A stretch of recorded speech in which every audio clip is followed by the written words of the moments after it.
Wasaa mzuri zaidi kwa ajili ya habari za Afrika Mashariki. Karibu kwa mara nyingine tena. Wizara ya Katiba na Sheria Tanzania imesema iko tayari kufanya maboresho ya katiba na sheria za nchi kwa lengo la kuimarisha uchumi na diplomasia ya uchumi baina ya Tanzania na mataifa mengine. Dennis Chisaka kutoka Nairobi na habari hii. Zungumza jijini Nairobi alipozuru ubalozi wa Tanzania nchini Kenya, Waziri wa Katiba na Sheria Daktari Juma Zuberi Homera amepongeza uongozi wa Jamhuri ya Muungano wa Tanzania kwa hatua walizopiga hasa katika juhudi za kuinua uchumi, akisema zipo hatua ambazo Tanzania imepiga na ni za kujivunia. Nchi zingine huko wanahubiri sana ile na wanapambana nayo sana, kwa sababu mwananchi wa kawaida ukimwambia ende kadai risiti inasumbua sana. Ukimwambia dai risiti, yaani kudai kwenye kwanza hawezi kudai, na yeye mwenyewe kwanza akishapata tu bidhaa yake anaondoka sana. Lakini ukiwa na tunatumia mashine kwenye kulipa, kufanya ni kadi yako tu, ukitembea na kadi unalipa popote. Hii ingetusaidia sana kwenye kuinua uchumi wa nchi yetu, kwa maana kwamba mtu si anakuwa anachanja tu anaondoka.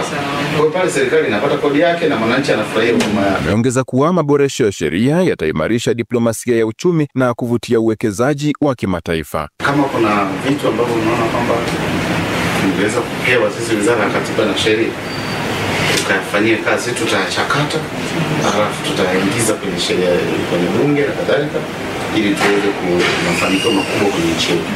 Kikubwa sasa hivi tujikite sana na sheria zinazohamasisha uwekezaji. Na kaimu balozi wa Jamhuri ya Muungano wa Tanzania nchini Kenya, Bi Elliot Magogo, akisema Tanzania imenufaika na ushirikiano mzuri na serikali ya Kenya, alibainisha kuwa kuna mambo muhimu kama uhamishaji wa fedha kutoka nje na ukusanyaji wa mapato ambayo Tanzania inaweza kujifunza kutoka Kenya. Nadhani kuna mambo mengi ya kujifunza kutoka Kenya pia ambayo tunaweza na sisi tukawaletea, mkayachakata, mkaona kama yanafaa, au basi hata benchmark kutoka Kenya. Kwenye wenzetu kuna vitu ambavyo kidogo wameendea, kama hiyo tunaongelea mambo ya cashless, twako mbele kidogo.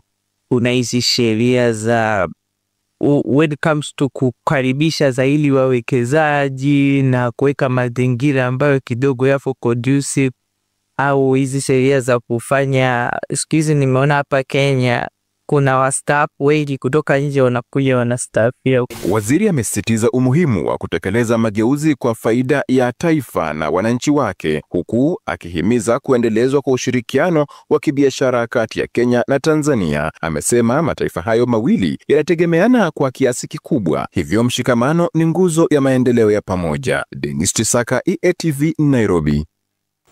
Asante sana Dennis Chisaka kutoka Nairobi kwa taarifa hiyo.